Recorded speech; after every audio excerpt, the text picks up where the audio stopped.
Thank you for joining, sir. So I'm Miss Lakshmi Gulab Gaur.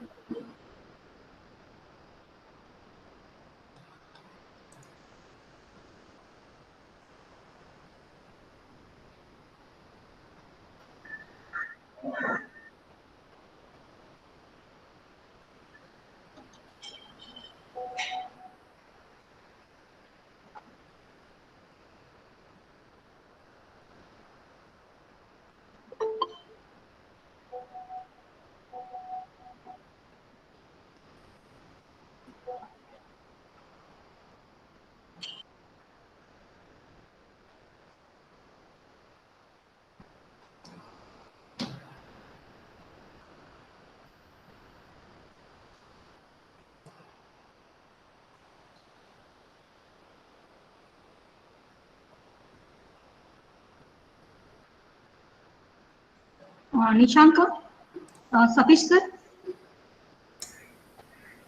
Yes, ma'am, we can start. you can start now. Thank you, sir. Okay. Nishanka, I would request you to proceed. Yes, ma'am. Okay.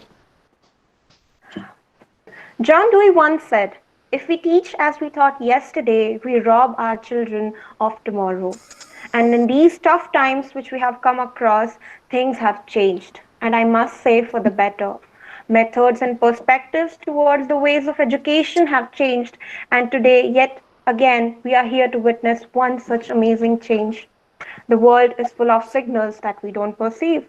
A very good evening to one and all present here. I'm Tini Shankar, today's moderator for the event, and it gives me immense pleasure to welcome you all to today's webinar on wavelet analysis for signal processing conducted by Electronics and Communication Student Association, MITE.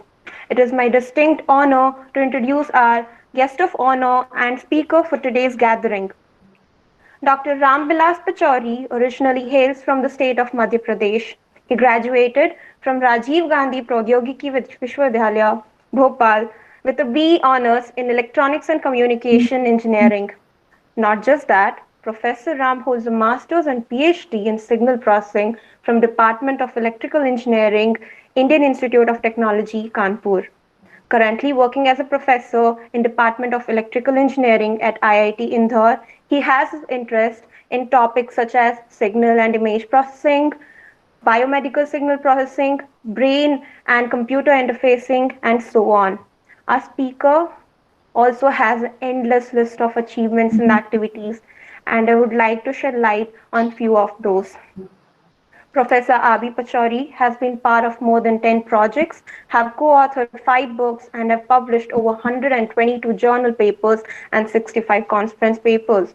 Apart from these, he has also supervised around 80 theses and few of 50 to more than projects in PhD, masters, bachelors, everything combined, few of which are still ongoing.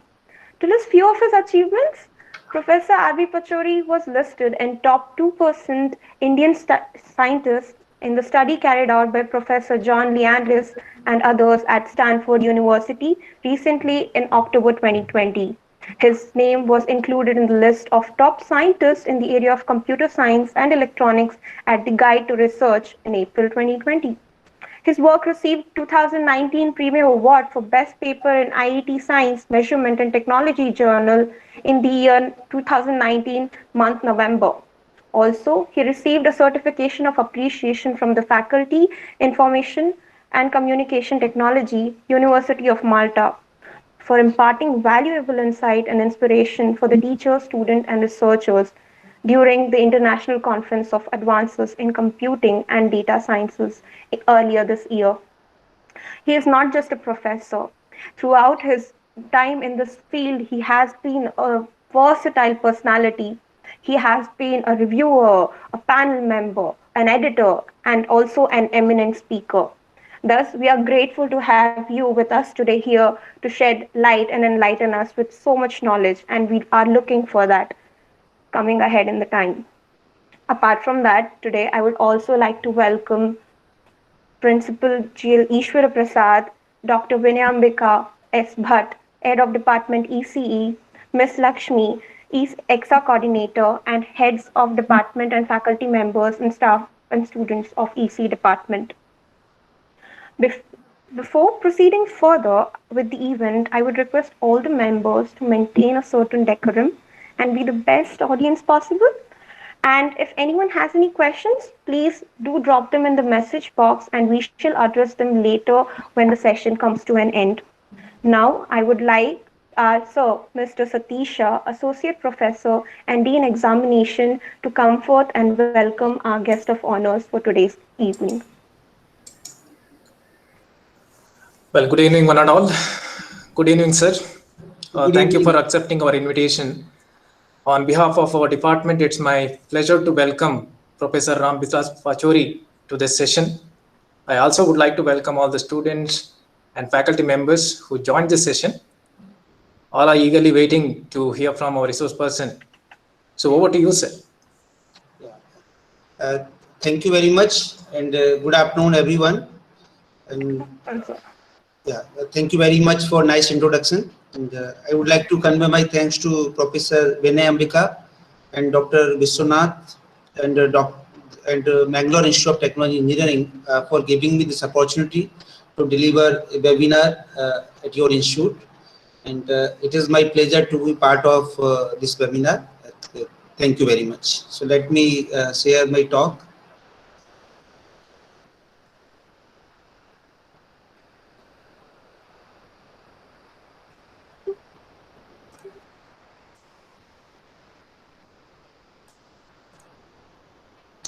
Are you able to see the slides?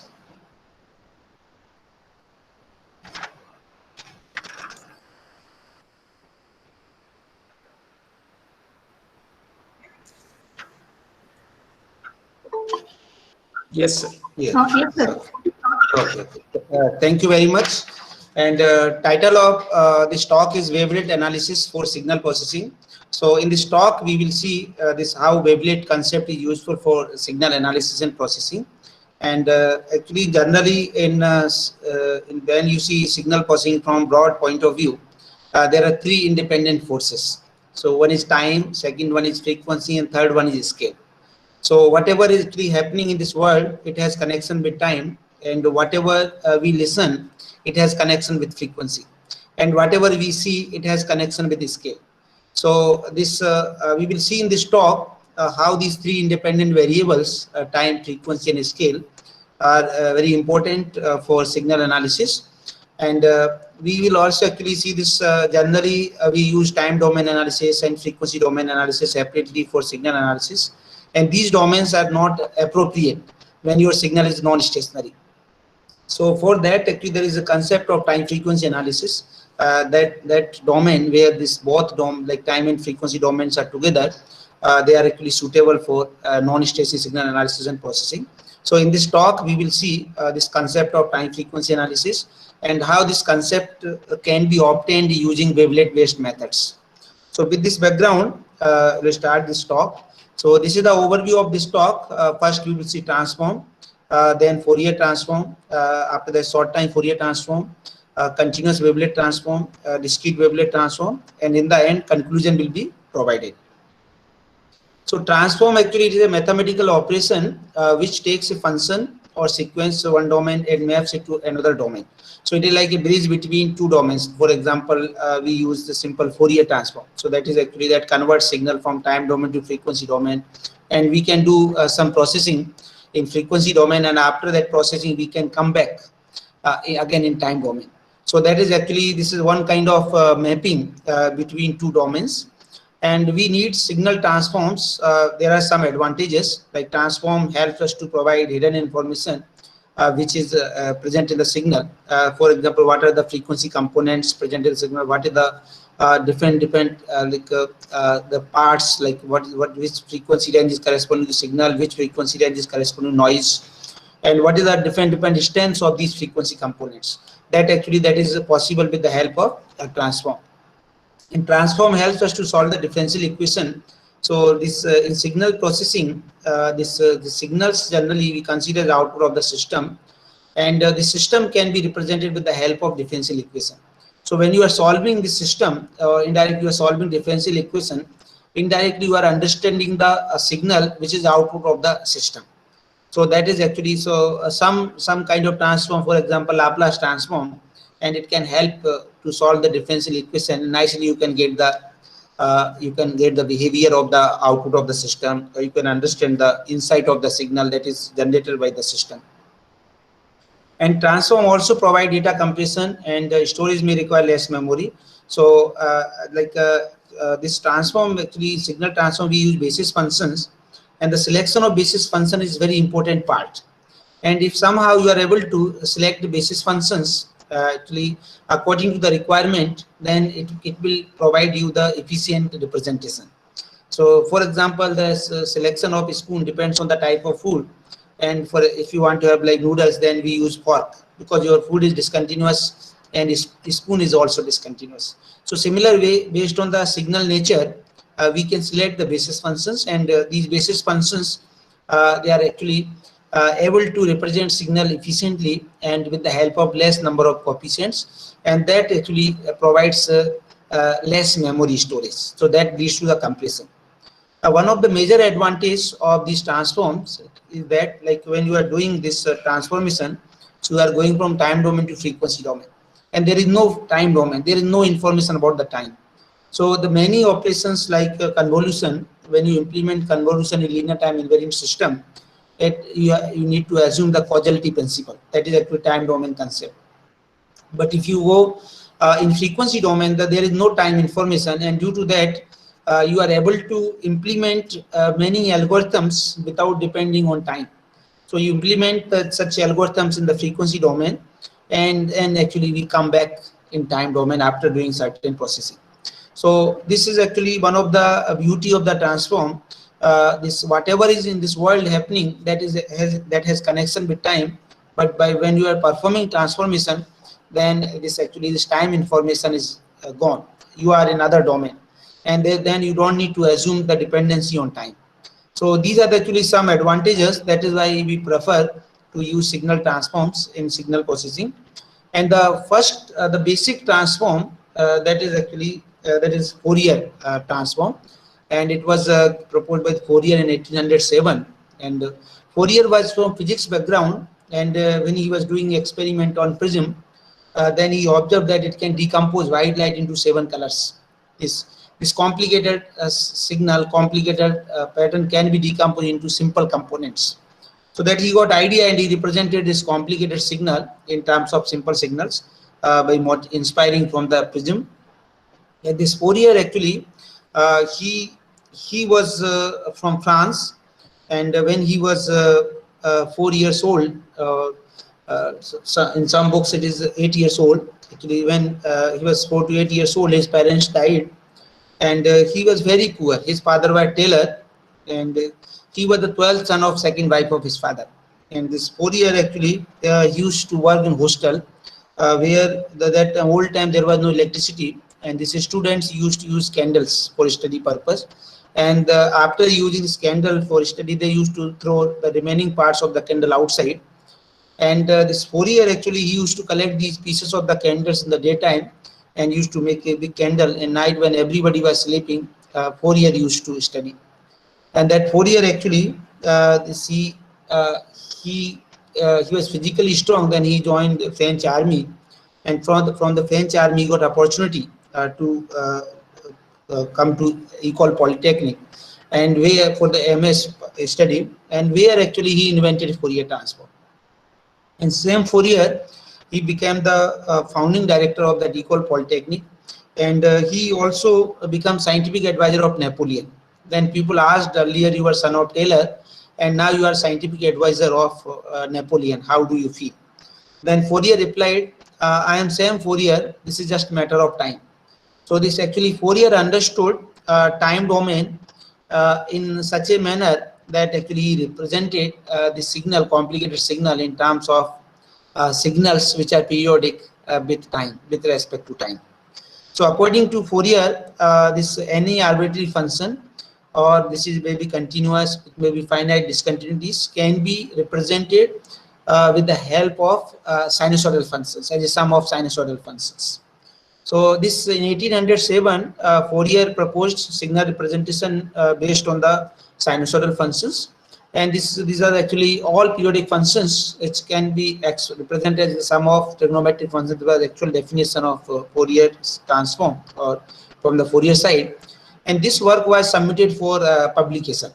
And that were three reviewers, Lagrange, Legendre, and Laplace. They were appointed actually the reviewer for his work. And Lagrange is well known for Lagrange multiplier, Legendre is well known for Legendre polynomial, and Laplace actually is well known for Laplace transform. So these three professors were very popular at that time, and these actually they were having some concern about this Fourier work. These are some of the concerns are like Fourier was representing a signal in terms of periodic signals, and real life most of the signals are actually aperiodic, and Fourier was using sinusoidal functions, their periodic functions for the representation.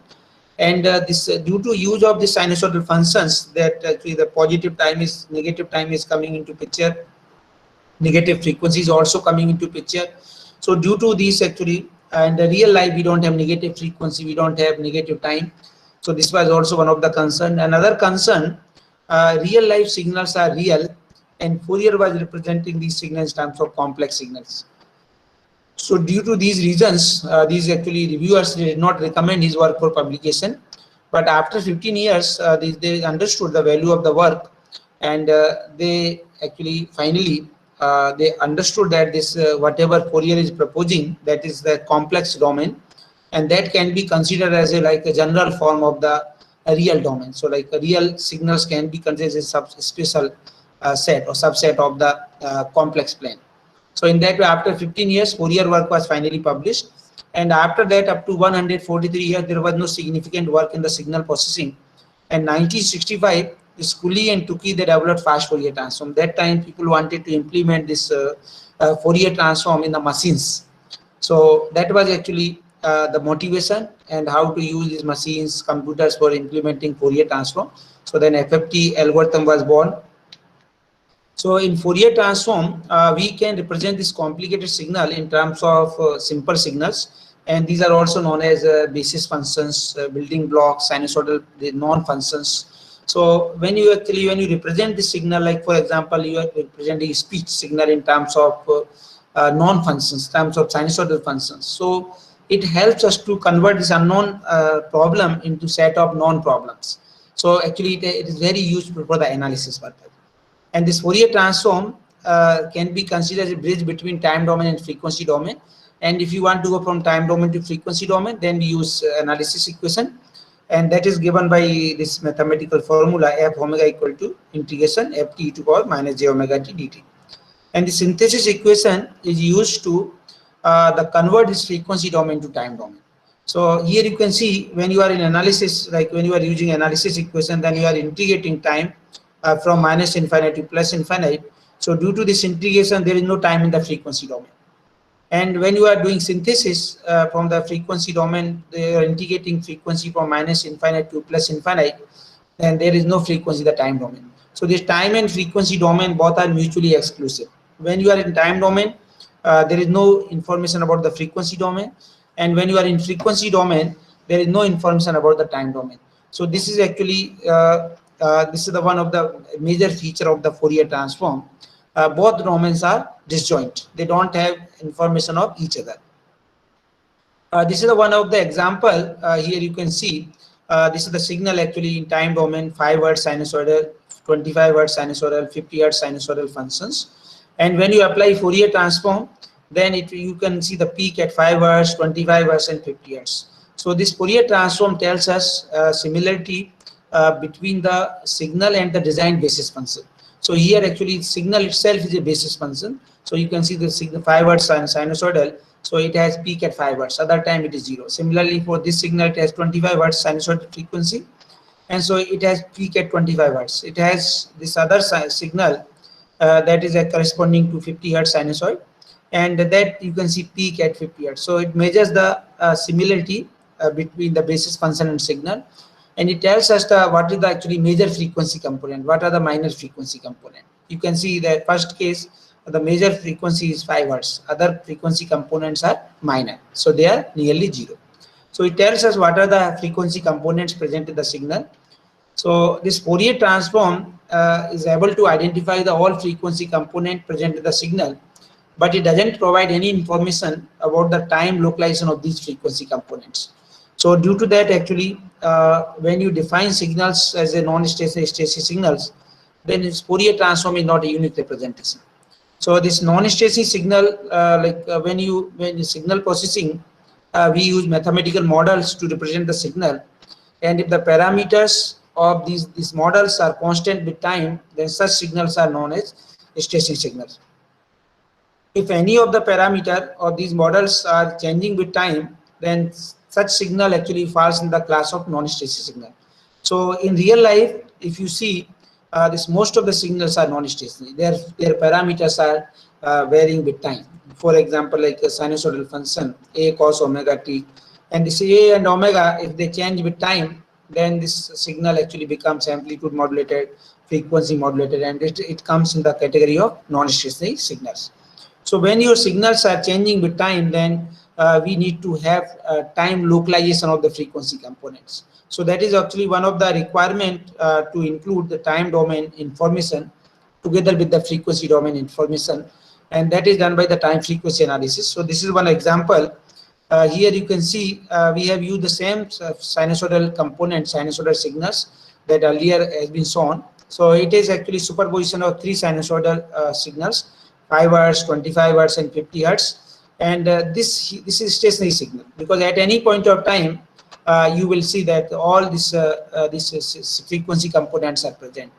But on the other hand, second signal actually falls in the class of non-stationary signal, and here you can see 0 to 0.3, this 5 Hz frequency is present, 0.3 to 0.6, 25 Hz frequency is present, and 0.6 to 1, 50 Hz frequency is present. So it is non-stationary signal. At different time, you have different frequency components. But when you apply Fourier transform for these two signals, one is stationary and other one is non-stationary, then you will get the same spectrum. So this is actually one of the major limitation of the Fourier transform, because there is no time information in the frequency domain. So this, in both cases, whether your signal is changing with time, not changing with time, it is able to tell what are the frequencies present in the signal, but it doesn't tell what time these frequency components are existing in the signal. So due to that, actually, this is one of the motivation for time frequency analysis, so that we can have the unique kind of representation for non-stationary signals. And there is other reason, the sinusoidal functions, they are like exponential.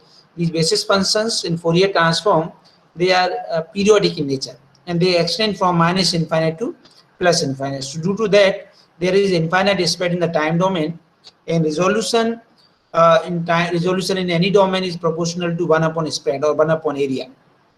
So these sinusoidal functions, they spread actually for infinite time in the time domain. So due to that, they have zero resolution in time domain. On the other hand, when you see the frequency spectrum of the sinusoidal function, then it has an impulse nature in the frequency domain, so that spread of the impulse is zero. So that due to that, the resolution in frequency domain is infinite for Fourier transform. So due to this reason, actually, where resolution is proportional to 1 upon area, and the sinusoidal functions doesn't have actually that finite spread, they have infinite spread. There is need of time localization, time resolution, time concentration. So this is also one of the actually motivation for time frequency representation for non-stationary signals. In fact, when you see the old time people used to use small mirrors to see the face. And this is small mirror, like saint people, they used to use a small mirror to see the face. A small mirror has a small area, a less spread, and that gives good time resolution, good resolution. On the other hand, if you see the dressing table, this dressing table has actually wide area, wide spread, and it gives you good poor resolution due to large spread. So the old time, actually, people understood this resolution problem in better way, and they used to have actually small houses, small mirrors. When you have anything that is actually small in amount, then actually it gives you good resolution, good focus, good concentration. And same thing actually is applicable for the signal analysis. And the sinusoidal function, they spread for infinite duration, So due to that, there is no resolution, and we want to have that resolution in the representation. That is one of the motivation for time frequency representation.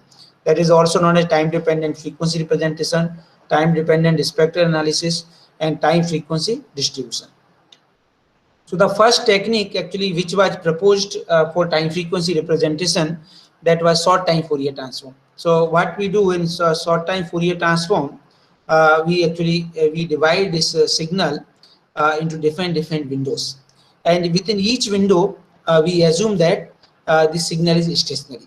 So and after that we apply Fourier transform, and the arrangement of this Fourier transform gives us short time Fourier transform.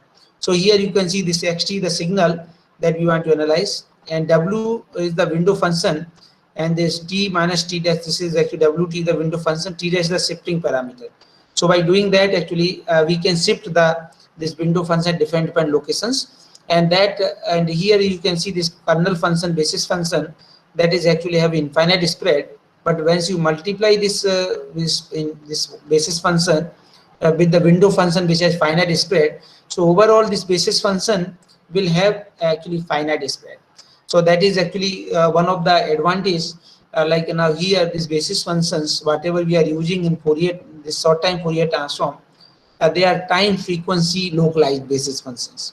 Because here you can see the earlier these basis functions were having infinite spread in time domain, but due to this multiplication of the window function with this kernel function that we use in Fourier transform, that actually this spread is now finite. So due to that, there is a resolution in time domain due to finite spread, and this here you can see t dash controls this shifting in time domain, and omega shifts this basis function the frequency domain. So in that way you can have this time and frequency coverage using this basis functions. So when you apply this short time Fourier transform, when you compute using this equation, then it gives you the two-dimensional short time Fourier transform. That is actually function of time and frequency. So that is also known as time frequency representation. So here, when you apply short time Fourier transform to the signal xt, which is one-dimensional in time domain, it converts actually the signal into two-dimensional time and frequency representation, and that is actually purpose. And here, these days, a lot of interest actually in literature. People are looking for a domain where you can apply convolution neural network, deep neural network, and this is such a platform where you can convert signal from one dimension to two-dimensional, and where you can use image kind of concept, and nicely you can apply this machine learning algorithm for automated classification, designing intelligent system, designing expert systems. So here, this is the one example that you can see how this short time Fourier transform works. So this is the actual signal. In the beginning, we have high frequency component, then low frequency component, then high frequency component.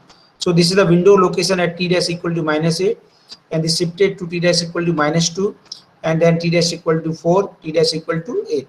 So different time, it will extract the difference actually finite segment of the signal, and we apply Fourier transform, and arrangement of this Fourier transform gives us short time Fourier transform. So that is actually the concept. And this STFT, actually short time Fourier transform, is a complex quantity, and for representation purpose we take square magnitude of the STFT, that is known as a spectrogram. And STFT is a linear operator, but due to this squaring operation, spectrogram becomes non-linear operator. And other thing, actually, this when you use this Gaussian window in the short time Fourier transform, then this is known as Geber transform, because Geber he found that this Gaussian window function, they are optimum functions, and till today this is the only function which is similar in both domain. Like if you have Gaussian function in time domain and you apply this Fourier transform, it is also Gaussian in frequency domain. So that is why this is actually one of the optimum function which we can use for the transformation, and that is actually the purpose of this Geber transform. So that is considered as optimum spectrogram. This is the one of the example of the spectrogram for the speech signal. That is when you speak MATLAB, and this signal is actually is plotted in the MATLAB, and these are the results are also obtained in the MATLAB. And there are two types of spectrogram. One is wideband spectrogram, second one is narrowband spectrogram. So wideband spectrogram, the window size, whatever we select, that is short window. And in this example, we have taken 64 samples window size. And for narrowband spectrogram, large window size is actually used, like 256 samples, and correspond that this spectrogram in narrowband spectrogram. So that you can see actually the first one, the spectrum in narrow band. So you have band spread is narrow in the frequency domain. So due to this narrow band spread, this frequency resolution is actually very high in compared to wideband spectrogram. So wideband you are using short window time domain, so you have good time resolution but poor frequency resolution.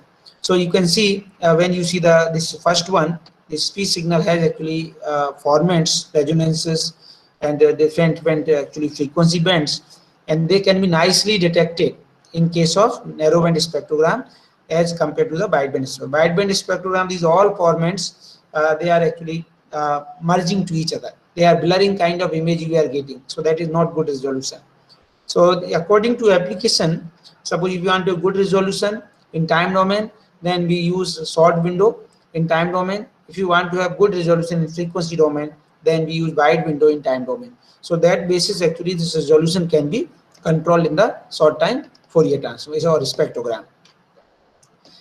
This is the MATLAB code. Actually in simple, like when you implement in MATLAB this spectrogram, there is specgram command is there, and that actually can give you nice time frequency representation based on the spectrum. So it requires some parameters like your number of FFT points, sampling rate, window, this overlapping. This all these actually inputs you need to mention, and that will result you the spectrogram, and nicely you can have this kind of representation with the help of spectrogram.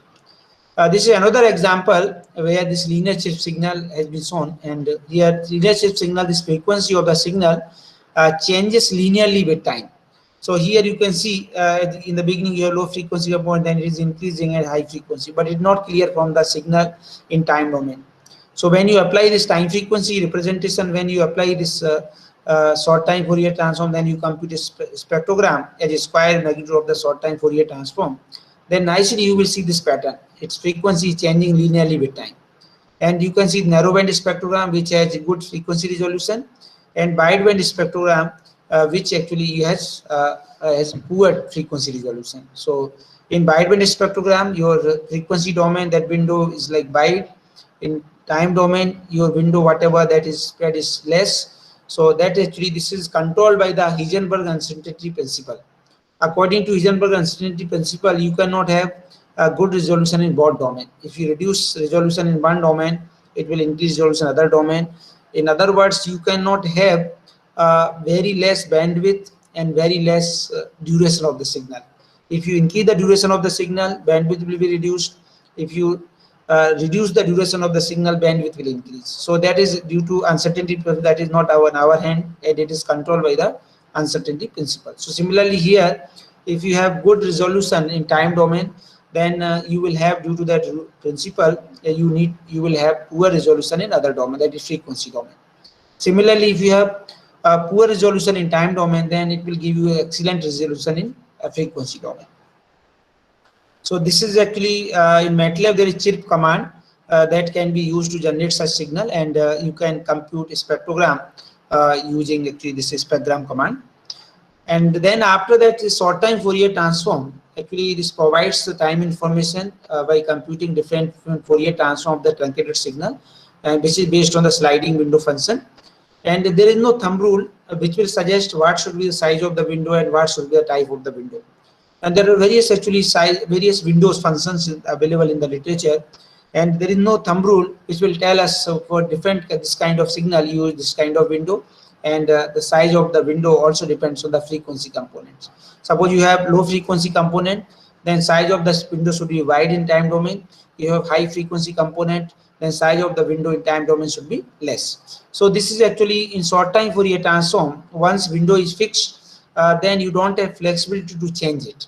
So that is actually the problem, that once if you have taken wide analysis window in the study, then it will provide you poor time resolution and good frequency resolution. If you have selected narrow analysis window, that will give you good time resolution and poor frequency resolution. So that both kind of actually window you cannot obtain, because window, once you have taken window, selected window, that is actually fixed for entire analysis. So there are various window functions like Wyrtlet window, Blackman window, Bowman window, Chebyshev window, Hamming window, Henning window, Kaiser window, rectangular window, triangular window, Gaussian window. In MATLAB, there is a window command is there that you can use for the obtaining different kind of window functions. So here in the example, you can see this is Blackman, Harris window, Hamming, and Gaussian window function. So this is actually that I mentioned the Heisenberg uncertainty principle. So according to that, this is like this delta is the duration of the signal, and delta f, that is actually spread, frequency spread, bandwidth of the signal. And you cannot reduce this actually. This is up to arbitrary value, because this is limited by the some constant. So this is that is greater than equal to 1/4 pi. So this equality is actually held by the Gaussian function, and inequality held by the other functions, other windows. So that is why actually this delta t resolution is proportional to 1/delta t in time domain, and resolution is proportional to 1/delta f in the frequency domain. So these are actually, this duration determines the resolution in time domain, and similarly bandwidth determines the resolution in frequency domain. So arbitrary, you cannot make them to 0 or arbitrary very less, because there is some specific some values, the 1/4 pi, you cannot make actually less than 1/4 pi. So that is actually the uncertainty principle. So this is not due to your algorithm. This is due to this principle that actually due to that resolution you cannot have very good resolution in both domain. And this means like both time and frequency resolution cannot be very high. And that is why due to that due to this reason, and the short time Fourier transform, there was actually fixed window problem, fixed size problem. So that due to that this wavelet was invented. In wavelet we use actually scale concept. So by using scale we can design the wavelet with different durations, and different durations will have different kind of resolutions. So that if you want to have good time resolution, then we can have low scale for the design of wavelet, and if you want to have large window, then we go for large scale. So that is suitable for the different low frequency components. So this actually here, by based on the scale, you can have different kind of actually interpretation of the data, different kind of basis functions. So, and we believe that at least one scale will be matching with the requirement. So we design basis function with all possible scales, and at least one scale will match with the requirement.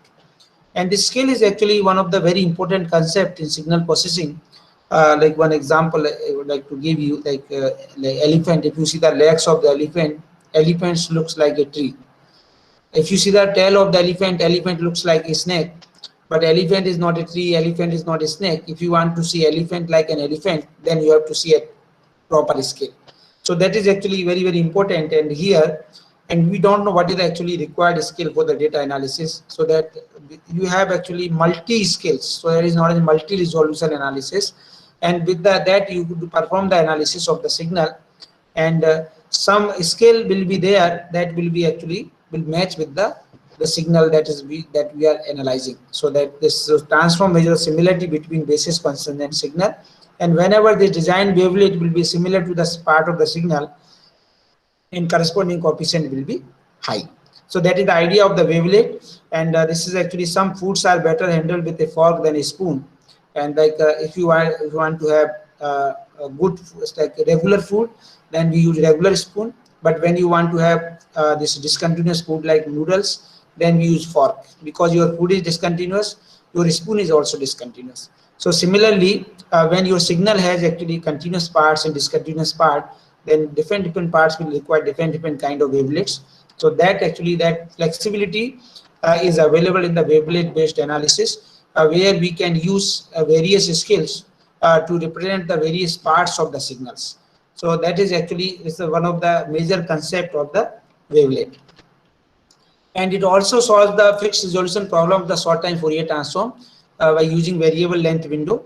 So like if you use low scale, then that is suitable for the high frequency components, and that is actually you have narrow window analysis, which gives you good time resolution and poor frequency resolution. Similarly, with the use of the large scale, you can have wide analysis window that is suitable for low frequency components, which provides good frequency resolution and poor time resolution. And it should be noted that this wavelet based concept works well only when signal that we want to analyze, it includes low frequency component as well as high frequency component. That is actually, so both type of components are there, then you can have different kind of scales to resolve different frequency component present in the signal. So that is actually, if you, for example, if your signal has only low frequency components, then you can use one kind of window functions. And if you have high frequency component, then you can use different kind of window function. But when actually both the low and high frequency, both components are available present in the signal, then you need to go for wavelet. And this is the mathematical expression for the continuous wavelet transform. So here you can see this actually the signal that we want to analyze, and site is the mother wavelet, and that is actually it is shifted by the top parameter, and that is time domain shifting, and S is the scale. And this 1 by √s is the normalization constant. So this psi-t, that is known as mother wavelet, and by doing this normalization factor, whatever these daughter wavelets we are designing from this mother wavelet, it ensures that this all daughter wavelets are having similar energy like mother wavelet, and this all daughter wavelets can be used to design mother wavelets. So this is like a very big library, and you can design various basis functions, and based on that actually at least one basis function will be matched with the requirement. And that is actually like one kind of there are, when you see in the in the rough manner, so this is this kind of process, wavelet based process, can be understood suppose you have suppose your birthday party there, and you actually suppose you have good photographer, and that person will take photo by selecting proper scale, and nicely he will take 1 or 2 photos in your birthday party, but these photos will be of good quality with a good scale. But if you ask a person like me who doesn't know photography, and he's not good in taking photos, so what I will do, I will take 100 photos, 200 photos, and I will give you 200 photos, and then I will ask you, you find which one is the best. So out of these 200 photos, you will find the best one. So same thing actually we are doing in the wavelet analysis. So sometimes we do analysis with all possible scales, and we find which scale is better according to the coefficient value, or sometimes we design optimum wavelet according to the experience, the scale. So based on that scale, you can design basis function, you can design wavelet, and you can perform signal analysis. So in that way, when you do this continuous wavelet transform, when you use wavelet basis functions, then it gives you the time scale representation. So this transform, that is also actually 2-dimensional. So here tau is the time domain parameter and S is the scale parameter. So that is actually gives you time scale representation, and here scale is proportional to 1 upon frequency. So due to that, time scale representation also can be used to obtain time frequency representation. So that sometimes we say this is time scale representation based on the wavelet, and sometimes time scale representation can be used to compute time frequency representation. That is also one of the way for obtaining time frequency distribution. So this is actually, here is one example. Here you can see this is actually, the signal has high frequency component in the beginning, and again low frequency component, and again high frequency, and we have designed this wavelet at low scale. So that now with this scale, we will do analysis like short time Fourier transform. So with this wavelet we have designed, then we shift it, then again we shift different parts. So again we will increase the scale, like this is a large scale. So then we will do entire analysis by like STFT. Again we have increased the scale of this window function, that is a wavelet, and then it will, like you can see in this case, like a second one, that actually this wavelet is matching with the signal support. Whatever signal has support, and this here and this wavelet both are actually matching. So this is the requirement, is the matching of the signal with the basis function. So that is actually, that is the requirement. In other cases, you can see this signal support is not matched with the wavelet support. So in other way, you can see like when you are increase more large scale, and then not suitable for this, suitable only for this part. Other part it is not suitable. So what we are doing, we are actually taking all possible scales and different scales. We are designing this window function, designing this wavelet function, and then we are doing analysis for entire signal with all possible scales. And we believe that at least one scale will be there, which will be the similar to the signal part that we are analyzing. So then that way, nice signal analysis can be done. So this is the actually history of this time frequency representation that is based on the multi-resolution property. And so like Shannon 1949, he represented signal in terms of impulses in time domain. So these impulses, that is also known as sampling process, and these impulses are well localized in time domain. So here you can see the impulses is spread in time domain 0. So due to that, this representation has infinite time resolution, and this Fourier represented signal in terms of impulses in frequency domain. So these impulses actually, due to that, this Fourier based representation that has infinite resolution in frequency domain. And this is also actually Fourier actually in France. People consider Fourier as a Newton of the France. The reason that this Fourier was not knowing sampling of the time domain, because sampling of the time domain was proposed in 1949. And Fourier represented signal in terms of impulses in frequency domain without knowing the sampling process where signal was represented in terms of impulses in time domain. And that is why people consider him as a Newton of the France, because he was not knowing sampling in time domain, but he proposed sampling of the signal in frequency domain. So they do that, this the Fourier based representation has infinite resolution in frequency domain and very poor resolution in time domain. In short time Fourier transform, that Gabor based representation, we have actually fixed time frequency representation. And here you can see this all tiles that actually we use in time frequency representation, they have fixed resolution. So that is actually this fixed resolution, that is a problem actually here, and that is can be changed. Multi-resolution can be obtained with the help of wavelet. So here you can see that different scale, we have different kind of resolution. So at low scale you have good time resolution, at large scale you have a poor time resolution, at very large scale you have very poor time resolution. So but at a given point of time you have all kind of resolution, good time resolution, poor time resolution, very poor time resolutions, like that. So all possible resolutions are available at any point of time. So we analyze signal with all possible resolutions, and where at least one resolution will one scale will match with our signal that we are analyzing. So this is the history of the wavelet. In 1970s, Morlet, actually he was geophysical engineer, and he come up with a window that can be generated from the dilation and compression of the prototype small oscillatory signals, which is known as wavelets. And it caused actually a lot of criticism due to lack of mathematical proof.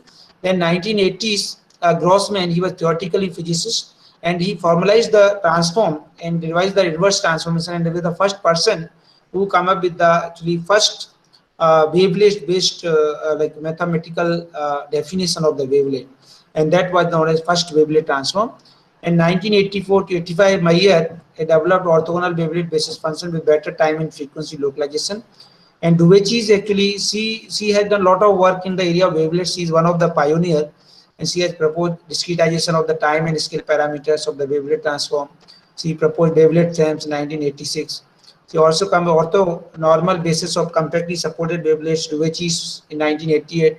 And based on her surname, there are actually wavelets that you see dB1, dB2, dB3, dB4, and still like she is doing a lot of work in wavelets. And based on her surname, there many wavelets have been developed in the literature, and they are found highly suitable for the signal representation. And this Stephen Mallat actually is also one of the pioneer of wavelet, and he proposed the multi-resolution analysis in 1986. And his PhD thesis was on this multi that we will see in this talk in 1988. And he was also actually the first one who proposed discrete wavelet transform, which can be implemented with the help of filter bank. And we also proposed the cascade algorithm for computing discrete wavelet transform. And Martel, Vitelli, and Jalena, they did a lot of work there from EPFL, Switzerland, that strong group. and they actually come wavelets and filter banks 1986. They also proposed perfect reconstruction of signals using finite impulse response filter banks 1988, and subband coding actually was proposed by them. Multi-dimensional filter bank which are suitable for the images, videos, that was actually proposed by them. Wavelet is highly suitable for images because there are a lot of actually discontinuities in the image. You have a lot of continuous parts, discontinuous parts, and that is why wavelet is so popular in the image processing computer vision, because you have different skills to represent different parts of the images. So this is similar to this spectrogram. Actually in wavelet we have a scalogram, and this wavelet transform also can be a complex quantity. So for representation purpose we take a scalogram. This is the square magnitude of the wavelet transform, and the scalogram is a nonlinear operator, and it also actually includes cost terms when frequencies are very closer. And this how to compute the scalogram in MATLAB. Then there is CWT command you just use, and you give the input signal, scale range, wavelet name, plot, and nicely you will get the scalogram. So that is actually you can try in the MATLAB. This is one of the example. Here you can see in the signal which in time domain, that is actually finite signal. So this when signal has finite signal, then actually it will have infinite bandwidth due to uncertainty principle. And here you can see this when you see the time scale representation, and at low scale you have good time resolution, spread is less in time domain, and at large scale you have poor time resolution. So that is spread is actually large in time domain. So that is, so you can have different kind of resolutions for the all frequency component present in the signal. If you take STFT, then it will be a fixed resolution kind of thing, but here it is an inverted cone like kind of thing. So it shows the actually the different resolutions for the different frequency component present in the signal, or different scales present in the signal. In case of short time Fourier transform spectrogram, it will be rectangular box kind of thing, but here it is coming inverted cone. So it indicates the multi-resolution analysis or behavior of the wavelet at different frequencies. It is actually different kind of behavior. So how to write implement this CWT in MATLAB? This CWT command is there, and this is one example. So after this talk, I will share these slides. Then you can try these algorithms, MATLAB codes in the computer using MATLAB, and you can generate such kind of results. This is another example. Here you can see this frequency. This is a signal in time domain whose frequency is decreasing with time: 30 Hz, 20 Hz, 10 Hz, and 5 Hz. And now when you apply this scalogram, here you can see this frequency scale is increasing with time. So this scale is proportional to 1 upon frequency. So frequency is decreasing with time. Now scale is increasing with time. So that is actually, you can see at low scale you have good time resolution, large scale you have poor time resolution, and in that way nice multi-resolution analysis can be done. And you can see that this different like frequency components, and they are actually analyzed with the different kind of resolution. Low scale you can you can have a good time resolution, and large scale you can have poor time resolution. And low frequency components you have poor time resolution, large frequency you have good time resolution. So different resolutions that you can obtain using this scale concept. And now you want to implement this continuous wavelet transform in the computer. So for that actually you cannot store continuous signal you cannot this continuous wavelet transform. If you use this computer actually, for then you need infinite memory. So in order to implement this wavelet transform in computer, we need to discretize these parameters like scale and shifting parameters. So that results the discrete wavelet transform and or dyadic wavelet transform. So this is the mathematical expression of the discrete wavelet transform, where discrete wavelet is defined by the following expression. So this discrete wavelet transform can be implemented with the help of filter bank. So here you can see this is the signal xn, and it is passed through the two filters. One is high pass filter, second one is low pass filter. Then output of these filters are downsampled by 2. So the first one, that is actually output of the high pass filter, which gives you the details, and the lower output of the low pass filter, which gives you the approximation.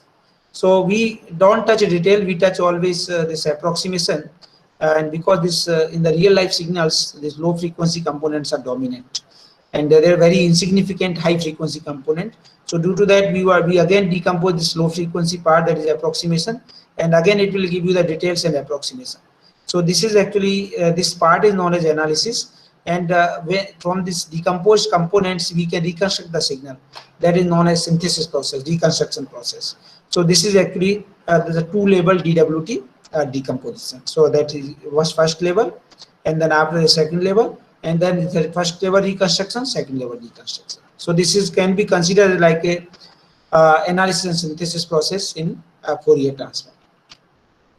This also can be shown by this flowchart DWT, where we have signal, its length is 512 samples, and it's passed through the high pass, low pass, and downsampled by 2. So we have detail at first level, approximation first level, then we have decomposed approximation 2 parts, approximation at second level, detail and third level, second level, and then again approximation second level will be decomposed into 2 parts, approximation third level, detail and third level. So in that way you have A3, D3, D2, D1, these are the coefficients. And this is actually like discrete Fourier transform, that is one-to-one mapping. Like if you have n samples in time domain, then you get n samples in frequency domain. And same thing here also we can have, when you arrange this A3, D3, D2, D1, then you will have length of 512 samples. So that is actually, this is also one kind of one-to-one mapping between the time domain and spectrum, which we obtained using wavelet-based representation. So the A3 length is 64, D3 is also 64, so it's 128, and this here D2 length is 128, 256, and here also the D1 length is 256, so total 512. So in that way, actually, this DWT, discrete wavelet transform, also can be used as a spectrum representation. And how to implement this discrete wavelet transform in MATLAB? There is DWT command, and you just give the signal and wavelet name, then it will give the approximation detail components. And again, if you want to decompose this approximation part into 2 component approximation detail, then again you can, instead of signal, you can give the approximation. So in that way, you can have different decomposition, different approximation detail components at different levels. And these are the commonly used wavelets. So when you have this continuous kind of signals, then you go for Duvac's wavelets, R wavelets, and when you have discrete signals, then we go for Haar kind of wavelets. So here you can, this is the low scale, this Duvac's wavelet, this is large scale, and similarly for Haar, this is the low scale wavelet, and this is Haar large scale wavelet. And this is the one example where you can see this DWT can be used to represent the signal in terms of approximation and detail. And approximation gives you a signal part, detail gives you the noise part. So here this is the signal at noisy signal, and when you apply this decomposition at first level, then it will give you the signal plus noise. And again, if you decompose this A1 approximation, then again it will give you the approximation detail. So in that way, actually, this noise part from the signal can be removed.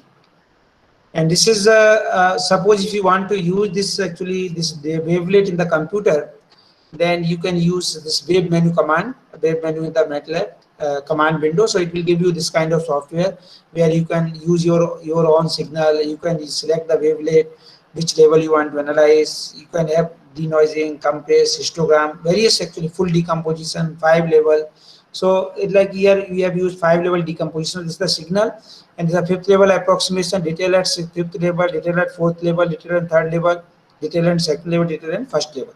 So in that way, this all actually these components can be obtained, and according to your requirement, you can select the various components, and you can throw also. So there are various applications of the wavelets, compression, denoising, feature extraction, discontinuity detection, data analysis, and biological data that is good for actually health, and financial data that is actually many people earn money also using the signal processing based wavelet based methods. So this is actually one example. Here you can see this compression can be obtained using wavelet method. So this is the original signal, and these are actually when you represent this with the help of DWT coefficient, and you can see most of the DWT coefficients are 0, and only these few are the significant. So this actually is the compression, where you can represent this signal with the help of less number of coefficients, and that is the idea of the compression. So here you can see this is the perfect reconstruction signal when you are including all coefficients in the reconstruction from the transform domain, This is the your compression with a factor of 4, that is 75% compression, factor of 5.3, 81% compression, and factor of 8.2, which is 87.5% compression. And when you use compression factor of 16, which means 93.7% compression, then you see the original signal and reconstructed signal.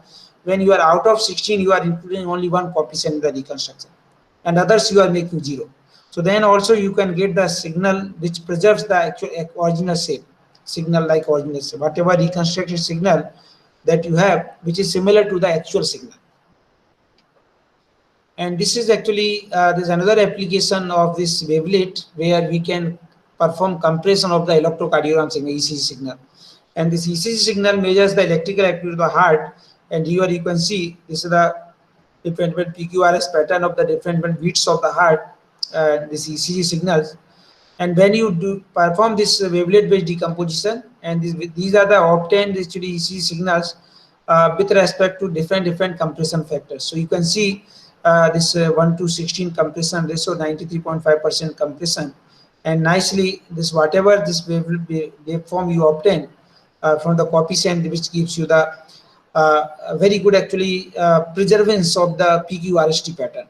So nicely all which are useful for the diagnosis. So such kind of actually concepts are useful for the compression, is useful for telemedicine.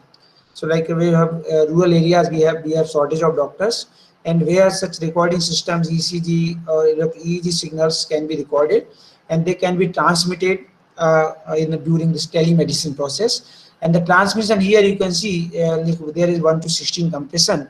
So in issue of one ECG signal at a time, you can transmit 16 ECG signal together. So that is actually one of the very useful concept for the real-time diagnosis of ECGs, heart diseases in the actually real-time manner, because you can incorporate many signals at a time. This is another application of the wavelet where denoising can be performed. So you can see this, the signal, noisy signal is there.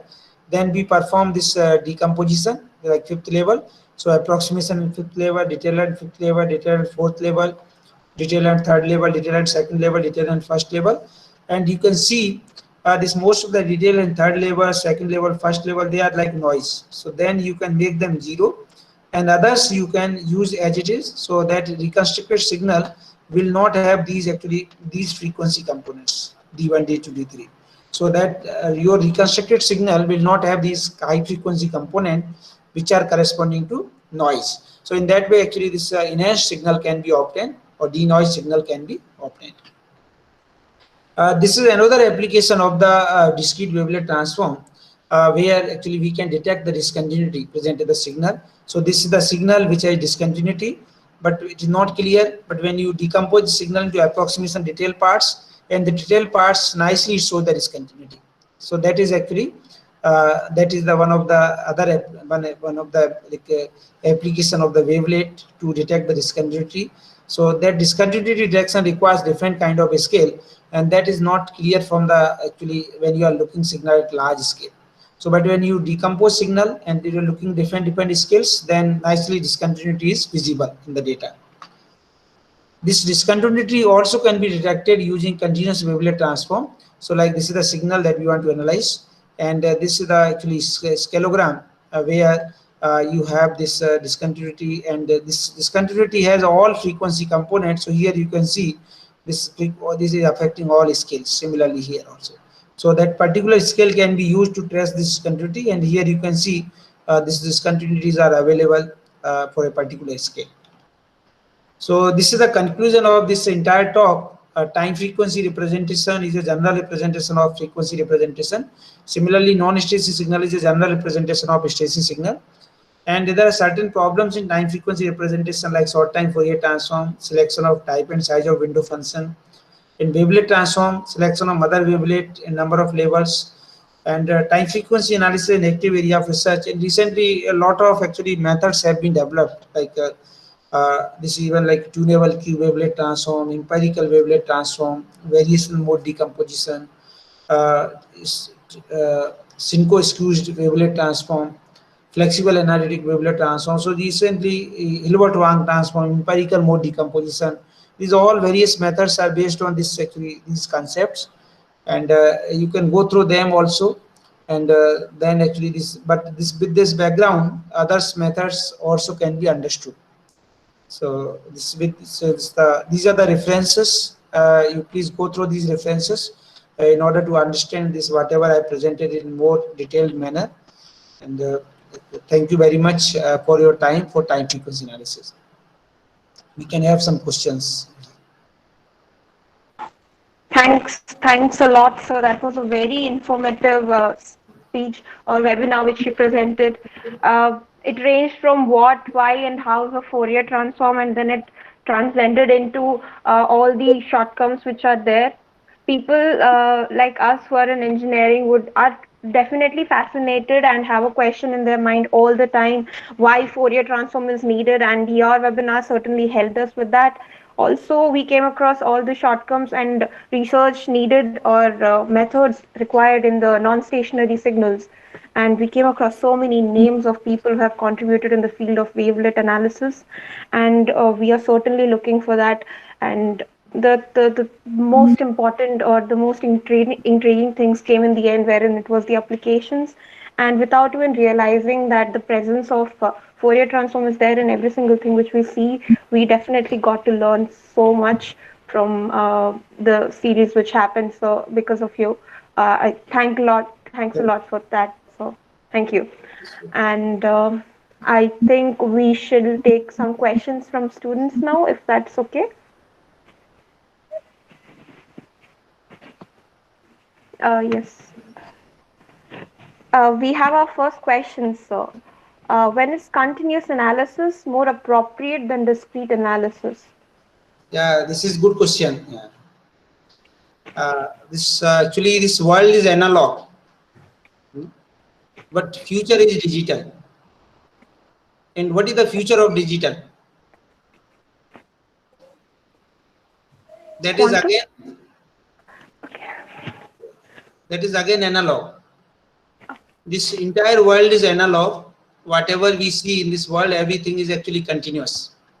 Whatever we speak, that is continuous. Whatever we listen, that is continuous. But future is digital. And somebody asks, what is the future of digital? That is again analog. So that is actually again continuous. So this entire process, whatever we see around us, that is continuous process. And we always want a continuous representation. We always want continuous processing. But due to use of machines, machines have finite memory. So this continuous representation is not appropriate for the machines. And we need to convert them into discrete representation. So that is why actually we are doing this is one kind of approximation, and due to limitations of the machines. But when like I am speaking, I can speak continuous signal, you can listen continuous signal. So that this means you also have infinite memory. But machines don't have infinite memory. So due to that reason, we are discretizing the signals, and always every time we want to have continuous representation. Life is continuous process. Whatever data you see in real life, all are analog signals, analog, and this entire world is analog. But due to use of machines, we are going in the discrete domain. And by doing some suitable processing, we are again coming back in analog domain. That is continuous domain. So continuous domain is the actually fact of life, this is the truth of life. And whatever domain you use, this is actually just for the processing purpose, just for solving our task with the help of machines. Yes, sir. This question is clear, answer is clear? Yeah, I hope the answer is clear.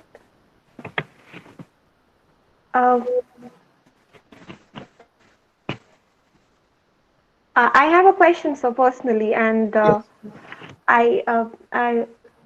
we saw that you come from this background and you have been in this for a long time, and you have also been to other countries with same regards.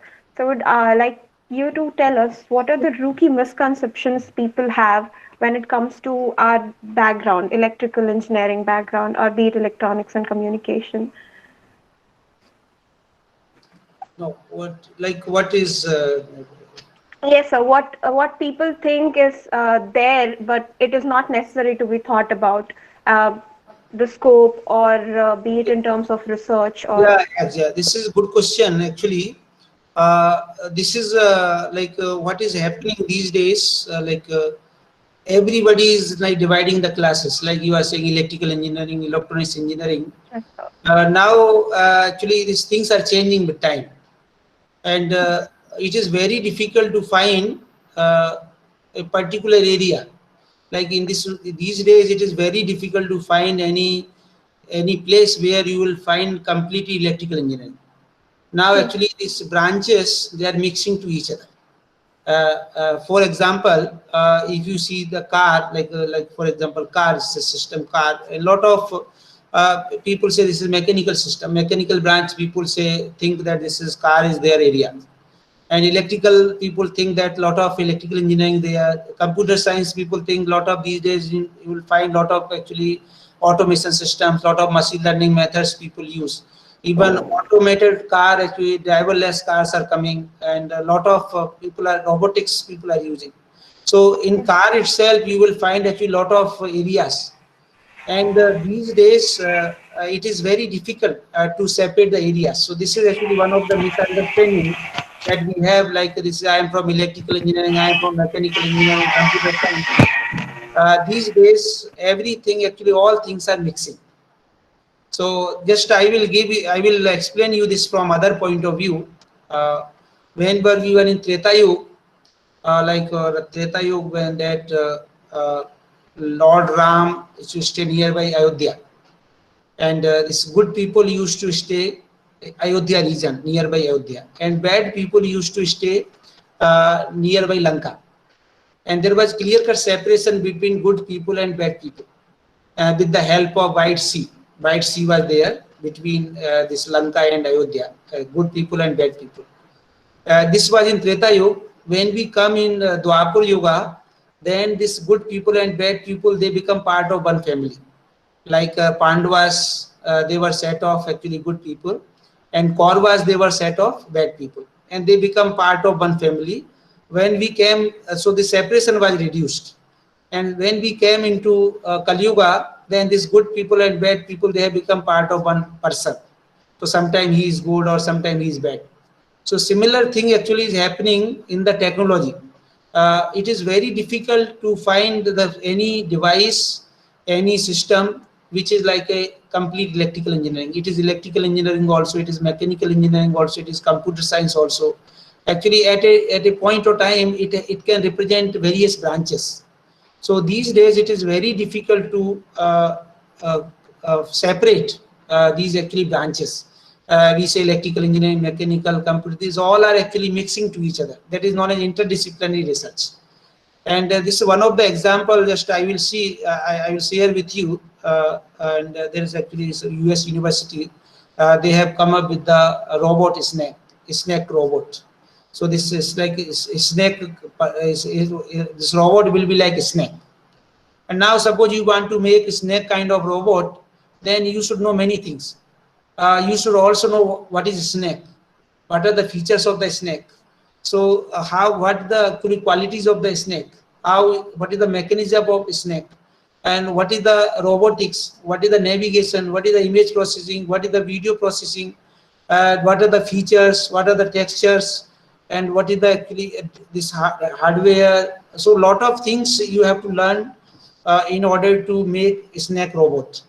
So that these days, what actually all of you, this especially students, you should learn many things at a time. It is not, you should not limit yourself just for electrical engineering, like you are from electrical engineering or electronics engineering, so you will learn only electronics. You should try to learn various like other machine learning also. You should also learn other different areas. That is actually important, because otherwise either you should work in the team or otherwise you should know many things. Then only such kind of work can be done.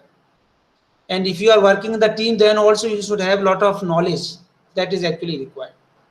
So with time now these days, these all areas are actually mixing to each other. For example, if you are working on this electrocardiogram signal, ECG signals, there's one of my student, he has worked on the chanting of Hare Krishna Maha Mantra and its effect on EEG signal, brain signals. So then you should know many things. You should know biomedical signal processing also. You should know chanting also. You should know Hare Krishna Maha Mantra also. So many things actually are available in the books. Many things we learn from the outside atmosphere also. So many things actually we should learn from the even parents also, our grandparents also, our relatives also, our old people also, elderly people also, because basic concepts in the research, they are same. So like when you see the Treta Yuga, when Hanumanji was going to Lanka, there was one demonic, and she used to stay in the sea water, and based on the shadow of a person, she used to identify whether this person belongs to Lanka or not. That was actually biometrics kind of thing. So based on the shadow image, she used to she detected that Hanumanji doesn't belong to Lanka. And that actually concept we use for biometrics today.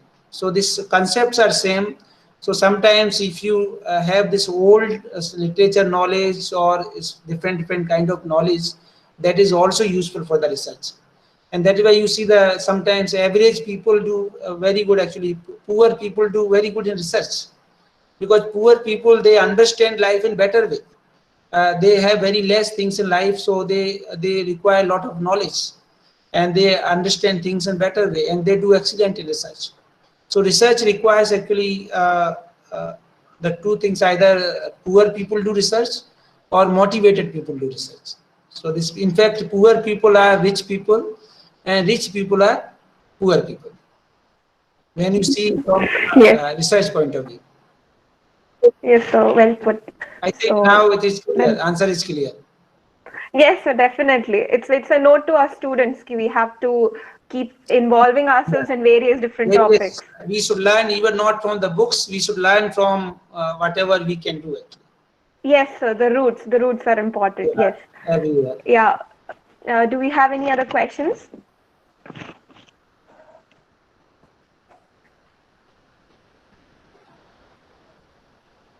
Like this wavelet was proposed by the person. Actually, they used to use these skills in the field, Yes, sir. and they use this. And this wavelet, the people, they are from physics background, mathematics background. They have developed wavelet, and we are using electrical engineering. Yes, sir, definitely. There's a research recently going on how music affects brain waves, and they're trying to analyze it. Yes, sir. All areas are good. That is what actually this all branches are good.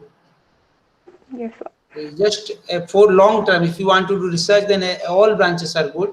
Just we have to make ourselves good. Yes, That is. yes, Two sir. things are very important. One is hard work, and second one is self-interest. Definitely, sir. So knowing self-interest itself is actually area of research. It is very difficult to understand in which area you are interested, in which area you have interest. Yes, sir. So that is done by two ways. Either you can discover yourself, otherwise others will discover in yourself, in you. Please. So like old time, like Dr. Kalam, he was highly motivated from the childhood, and he discovered himself, and he knows what was his self-interest, and he was interested in research. But Ramanujan case, actually, it was not known to him, and he was very good in mathematics. So when he was in 12th, second class, and the teacher was teaching division, and he is saying you have 4 bananas and 4 students, and we want to divide these 4 bananas into 4 students in equal manner. Then how many each student will get? So all our students answered 4 bananas, 4 students, then everybody will get 1 banana. But Ramanujan asked the teacher, suppose you have 0 banana and 0 students, then how many each one will get? So then actually entire class was laughing, and this actually teacher understood depth of the question, and teacher thought this is actually Ramanujan is asking what is 0 by 0.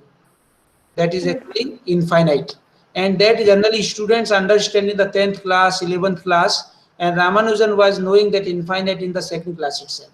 So then actually this teacher went to his parents, and he conveyed that your child is exceptional child. He is very good in mathematics. He is brilliant student, and later they actually sent this Ramanujan to Hardy, UK even, and you know the history. So that Yes, is sir. so that the teacher discovered interest in Ramanujan that he is good in mathematics. So the whole time, our parents, our relatives, our teachers, they used to discover good things in us. Yes. That so there are only two ways to discover the interest. One is you that is actually God has given you that inherent feature, and that you can discover your interest. Otherwise, others should discover. And what is happening these days, most of the actually students, they are not coming due to their self interest in the profession, education. They are coming due to others' interest. Yes. So that whatever we are doing, we should have our interest and we should work hard, and definitely this thing is good work will be done. And Yes. Definitely so. We should strive to find our own interest, yes. and we should work for it. Yes, sir. If anyone has any questions, they can unmute themselves and ask.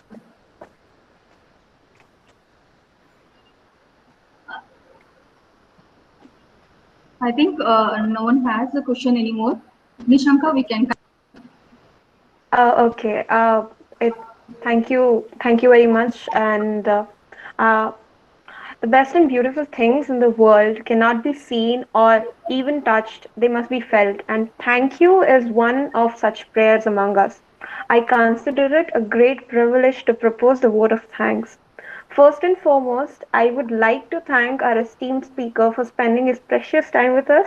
We appreciate you for taking your time off the busy schedule and joining us here today. And I would love to add on saying that the analogies which you gave us a better understanding of all the topics which you described today. So thanks a lot, sir. It is my esteemed pleasure to thank our chairman and college management for their continued support and encouragement in our endowments. I thank our principal for his constant encouragement, and I thank our dean and head of departments for their helpfulness.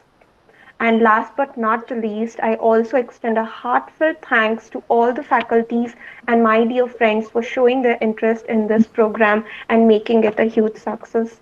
Once again, thank you very much to all of you. Thanks a lot. Thank you very much. Sir. My pleasure. Thank you. Thank you, sir. Thank you, sir. Thank you very much. Thank you. Yes, I request all the students now to log out from the session. Thank you for joining Thanks and making all. it successful. Thank you, Nishanka. Thank you, ma'am. Yes, I thank all the faculties for supporting us. Thank you everyone for joining you.